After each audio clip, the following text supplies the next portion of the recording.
we were discussing factors affecting solubility, right? So we have seen nature of solute and solvent, right? Solute और solvent का जो nature होता है, that decides the solubility. Then और क्या पढ़ा था? से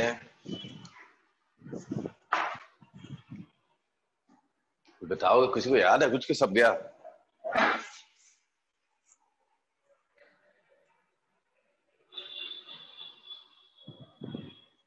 effect of temperature on solubility start किया था, एक्सप्लेन भी किया था, फिर पूरा हुआ नहीं था. तो effect of temperature on solubility, effect of temperature on solubility ना, ये कहां से डिसाइड? अच्छा, ये आपको मालूम है सॉल्युबिलिटी डिपेंड्स ऑन टेम्परेचर, ये मालूम है आपको? मतलब रियल लाइफ एक्सपीरियंस है, रियल लाइफ एक्सपीरियंस है या कहीं पर तो मालूम है, राइट? कि टेम्परेचर पर डिपेंड करती है सॉल्युबिलिटी. कहाँ देखा? शुगर सिरप बनाते हुए देखा, राइट? शुगर सिरप जब बनाते हैं घर में तो what they do is they heat it first, right? तो टेम्परेचर बढ़ा देते हैं. टेम्परेचर बढ़ाने से क्या होता है? सॉल्युबिलिटी बढ़ जाती है, राइट? तो ज्यादा शुगर कंटेंट ऐड कर सकते हो आप, राइट? और वो जो सिरप बन गया दैट इज सॉल्यूशन, उसको कहीं गलती से आप फ्रिज में डाल दो तो आप देखोगे वो क्रिस्टल होके वापस शुगर नीचे डिपॉजिट भी हो जाएगा. रीजन, टेम्परेचर कम हुआ तो सॉल्युबिलिटी कम हो गई तो वापस सेटल हो जाता है, राइट? तो yes, we have an idea कि temperature affects the solubility, right? Now question is कैसे और क्यों. So there are three cases. Case one, for some solid dissolved in a liquid, solubility continuously increases with increase in temperature.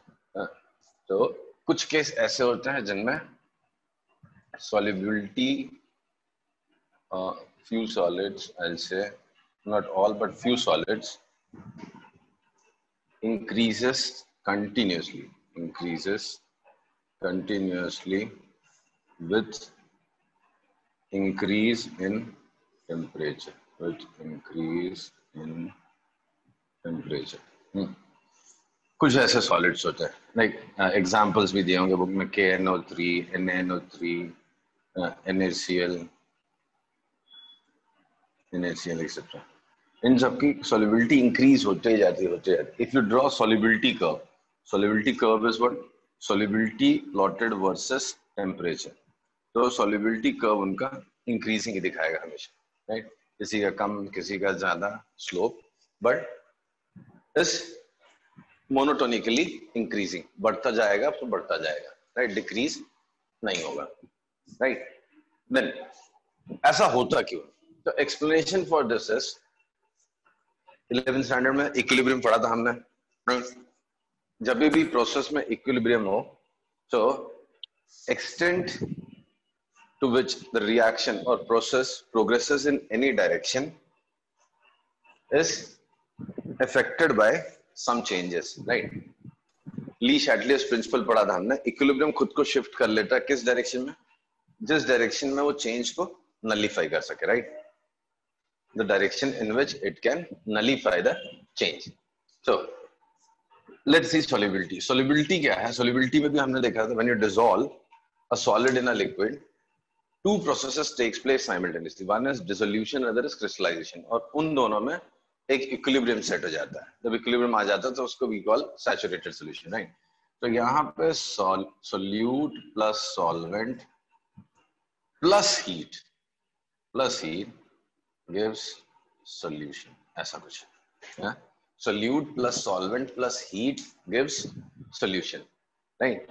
And solution will split to form solute, solvent, and heat will be evolved, right? So this process is endothermic. ये जो process होता है, process is dissolution is an endothermic process. Dissolution is an endothermic process. ठीक है, आ रही बात सुन में? Hello. हाँ सर. तो dissolution is an endothermic process. अब बताओ आप टेम्परेचर बढ़ाओगे तो इक्विलिब्रियम किधर शिफ्ट होगा, मतलब कुछ अमाउंट सैचुरेटेड सॉल्यूशन बना हुआ है, right? Now if you increase the temperature, equilibrium किधर शिफ्ट होगा? Equilibrium will shift in which direction?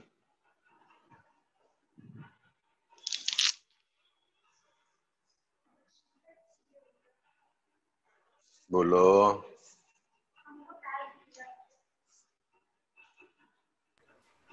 अरे आगे ली शैटलिस प्रिंसिपल हो ना, किधर जाएगा? आगे क्यों? सर जहाँ पे एक्सोथर्मिक रिएक्शन होगा वहां पे नहीं, एंडो पे जाता है सर, वो हमने ये एंडो में पढ़ा था। जाएगा ना। टेम्परेचर बढ़ाओगे आप तो हीट एब्जॉर्ब होनी चाहिए ना भाई। टेम्परेचर बढ़ा रहे हो आप तो जिधर टेम्परेचर वो कम कर सके वो साइड जाना चाहिए। किधर जाएगा? ये साइड जाने से टेम्परेचर रिड्यूस हो रहा है, वो हीट एब्जॉर्ब कर रहा है अंदर किसी दूसरे फॉर्म में यूटिलाइज कर देगा, so that temperature can be decrease, right? हाँ सर। तो राइट साइड शिफ्ट हो जाएगा, तो प्रोसेस फॉरवर्ड वाली जो है वो एंडोथर्मिक है, तो वो डायरेक्शन में शिफ्ट हो जाएगा, राइट? तो सॉल्युबिलिटी उसकी इंक्रीज होती जाएगी। आ रही बात समझ में? तो फिर हाँ समझाऊं? सर। ओके, सो ये एक केस होता है, but this not the only case. और भी केसेस होते हैं। कुछ ऐसे भी सॉलिड्स होते हैं, solubility of few solids decreases continuously, decreases continuously with increase in temperature. Examples में आपका KOH है, KOH है, फिर उसके बाद सीजियम सल्फेट है, राइट? तो ऐसा कुछ कुछ सॉलिड्स दिए होंगे बुक में जिनका सॉल्युबिलिटी टेम्परेचर के साथ कम होता जाता है, टेम्परेचर के साथ कम होता जाता है, राइट? ऐसा कम होगा, ऐसा रेट अलग अलग होगा, obviously slope will be different for different solids, but कम भी होता है कुछ कुछ का। तो वो क्यों होता है? किसी किसी में डिसोल्यूशन जो है इज एक्सोथर्मिक प्रोसेस। सो किसी किसी में डिसोल्यूशन जो रहेगा वो एक्सोथर्मिक प्रोसेस होगा। एक्सोथर्मिक प्रोसेस होने से क्या होगा? हीट इवॉल्व हो रही है। तो अगर फॉरवर्ड डायरेक्शन देखोगे तो forward process is exothermic, whereas backward process will be endothermic। तो अगर इसमें आप टेम्परेचर बढ़ाओगे तो रिएक्शन विल शिफ्ट टू, या equilibrium will shift to backward direction, right? तो सॉल्युबिलिटी आपकी कम हो जाएगी, राइट? एक्चुअली होता क्या है, अब सोचने वाली बात यह है कि यार डिसॉल्व सब में ही हो रहा है। तो डिसोल्यूशन या तो एंडोथर्मिक होना चाहिए था या तो एक्सोथर्मिक होना चाहिए था, राइट? हेलो? बट यहां पे दोनों केस में अलग अलग क्या है, एक्चुअली 3 फैक्टर होते हैं। एक तो लैटिस एनर्जी वर्ड पढ़ा था हमने, लैटिस एनर्जी पढ़ा था पिछले क्लास में। What was that? वो जो आयनिक सॉल्वेंट है, सॉरी सोल्यूट है, उसके दोनों आयंस को सेपरेट करने के लिए, कैटायन आयन को सेपरेट करने के लिए जो एनर्जी लगती है, that is lattice energy, right? और दूसरा हमने पढ़ा था हाइड्रेशन एनर्जी, या और सिंपल लैंग्वेज बोलो इन तीनों को हटा के, तो 3 टाइप की एनर्जीज इन्वॉल्व है। पहला क्या क्या? सोल्यूट सोल्यूट इंटरेक्शन की वजह से कुछ एनर्जी है भाई, सोल्यूट सोल्यूट की वजह से। एक और देसी लैंग्वेज में समझा तो सोल्यूट सोल्यूट इंटरेक्शन की वजह से कुछ एनर्जी है, सॉल्वेंट सॉल्वेंट की कुछ इंटरेक्शन एनर्जी है, और सोल्यूट सॉल्वेंट की कुछ इंटरेक्शन की वजह से एनर्जी होगी, राइट? ये तो मानते हो। इनके बॉन्डिंग की वजह से कुछ पोटेंशियल एनर्जी होगी, इनके बॉन्डिंग की वजह से कुछ पोटेंशियल एनर्जी होगी, इनकी वजह से पोटेंशियल एनर्जी होगी कुछ। दिस यू एग्री और not? Right, you agree to this, right? अब सवाल ये है कि ये तीनों एक बराबर तो नहीं हो सकती ना, कोई कम ज्यादा होगी। तो ये दोनों सॉल्यूशन जब फॉर्म होता है, ये दोनों बॉन्ड काइंड ऑफ टूटते हैं और ये बॉन्ड फॉर्म होता है, राइट? सोल्यूट सोल्यूट सेपरेट होंगे, सॉल्वेंट सॉल्वेंट सेपरेट होंगे, solute will be surrounded by solvent, तो सोल्यूट और सॉल्वेंट के बीच में इंटरेक्शन होगा, बॉन्ड्स बनेंगे। यार ये तो इतना सिंपल सी चीज बताई, इसमें क्या सोचने में लगे हो? हाँ सर, हाँ समझा सर। तो हाँ, ये दोनों के लिए एनर्जी लगेगी और इसके लिए ये बनेगा तो रिलीज होगी। तो ये दोनों मिला के अगर इससे ज्यादा होगा तो एंडोथर्मिक, और ये कम होगा तो एक्सोथर्मिक, राइट? दो फॉर्म ऑफ एनर्जी टूट रही है और एक फॉर्म ऑफ एनर्जी रिलीज हो रही है, दो एनर्जी एब्जॉर्ब हो रही है, इनको तोड़ने के लिए एनर्जी एब्जॉर्ब होगी और इसमें एनर्जी रिलीज होगी, तो लगी कम रिलीज ज्यादा होगी तो एक्सोथर्मिक, लगेगी ज्यादा और रिलीज कम होगी तो एंडोथर्मिक, दोनों ही हो सकता है, राइट? हाँ यस सर। लेकिन जादू ये है कि ऐसा भी केस होता है जिसमें solubility first increases and then decreases with increasing, ऐसा भी केस होता है। If you read the books, you'll see there is one more case also. For fewer solids,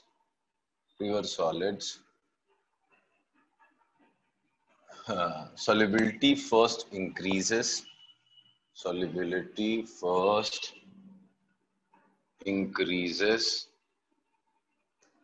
then increases up to certain temperature, मान लो up to certain temperature and decreases after that. अब ये क्या जादू होगा भाई, ऐसे कैसे हो सकता है? या तो सोल्यूट का चक्कर, सॉल्वेंट का चक्कर, या तो सोल्यूट सॉल्वेंट, ये तीसरी चीज कहां से आ गई?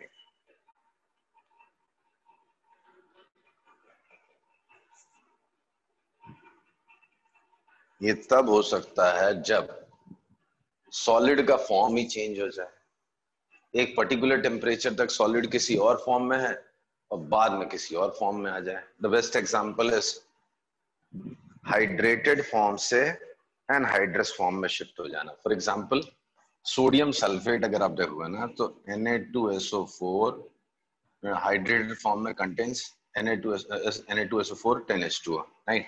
अगर आप इसको हीट करोगे तो ये एनहाइड्रस हो जाएगा। तो सबको पता है हीट करेंगे तो जो वाटर पार्टिकल है, वाटर मॉलिक्यूल है, वो निकल जाएगा, हाइड्रेटेड फॉर्म से एनहाइड्रस फॉर्म में चला जाएगा, राइट? तो अगर इसकी सॉल्युबिलिटी आप देखोगे तो पहले तो बढ़ती है, first it increases with increasing, फिर जब फॉर्म चेंज हो जाता है तो फॉर्म चेंज होने के बाद सॉल्युबिलिटी डिक्रीज होने लगती है, right?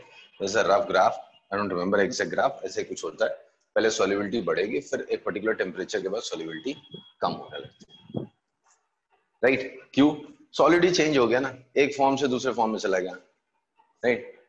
Earlier it is in hydrated form Na2SO4 10H2, बाद में after certain temperature its form changes from hydrated form to anhydrous form, तो उसके बाद सॉल्युबिलिटी कम होने लगती है। हमारी बात समझ में? हाँ हाँ sir. Good. So this is solubility of solid in liquid. Now, इससे कहीं ज्यादा इंपॉर्टेंट है solubility of gases in liquid. ये इंपॉर्टेंट टॉपिक है, इस पे न्यूमेरिकल भी बनते हैं।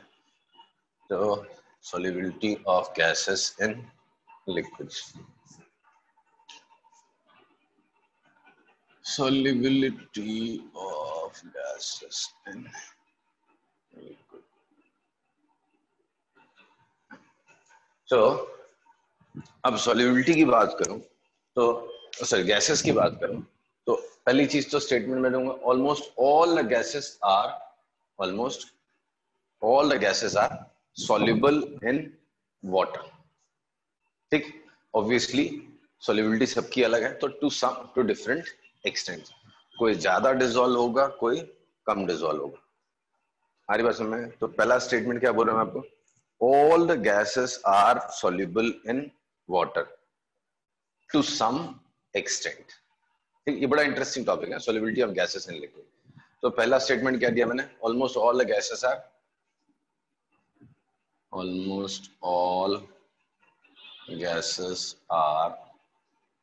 soluble in water to some extent।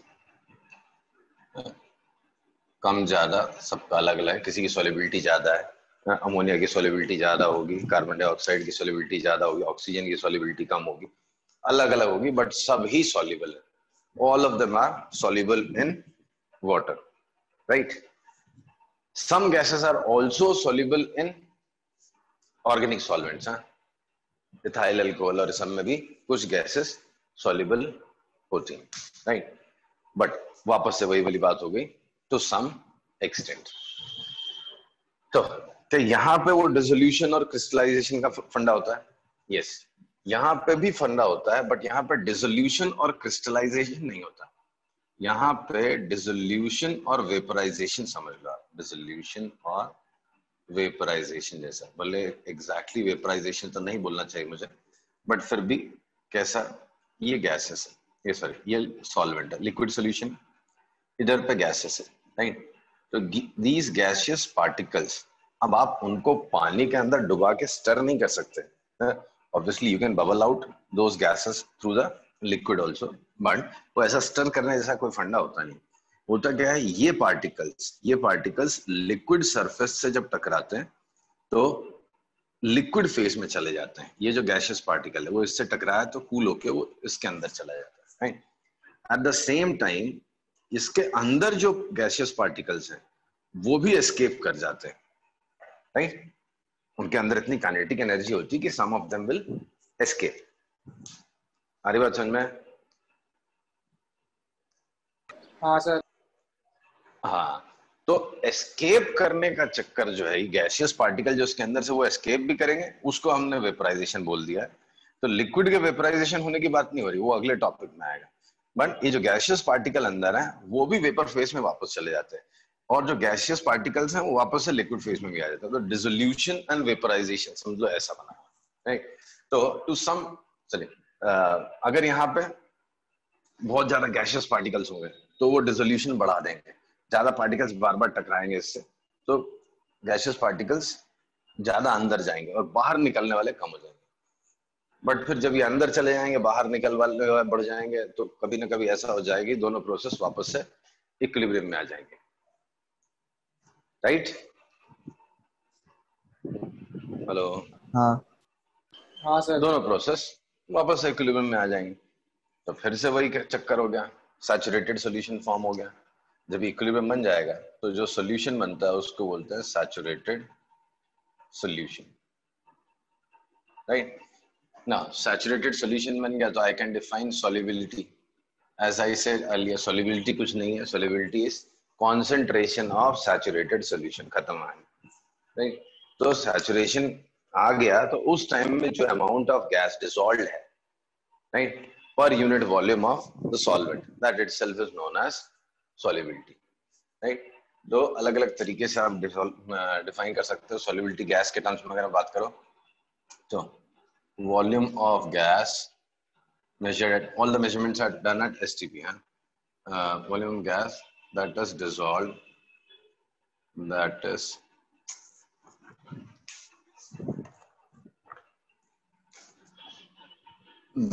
is dissolved in 1 cc, volume of gas भी cc में लेना, volume of gas in cc measured at STP, volume of gas in cc measured at STP that is dissolved in 1 cc of 1 cubic centimeter of liquid solvent या solution, कुछ भी कर लो, दोनों में कोई खास फर्क नहीं है, is in its saturated solution, in its saturated solution, ये important word हो गया। और टेम्परेचर में at given temperature,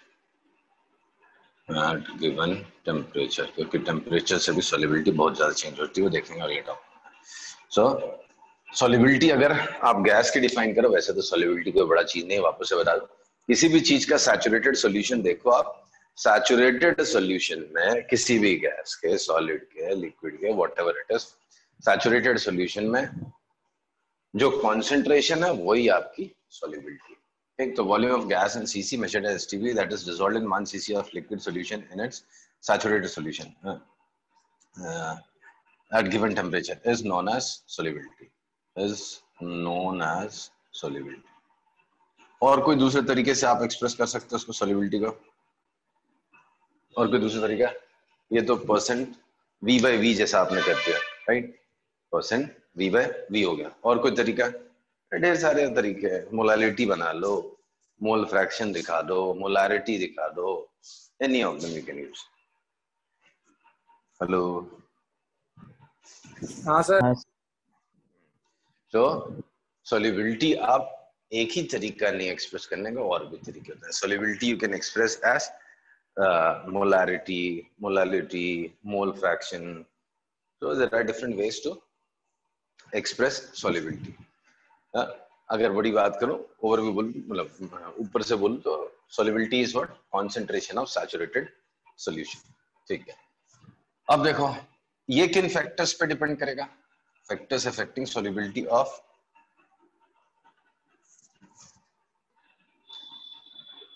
factors affecting solubility of gas in liquid। तो factors affecting solubility of gas in liquid, ये किस पे डिपेंड करेगा? तो क्या ये नेचर ऑफ सोल्यूट सॉल्वेंट पे डिपेंड करेगा?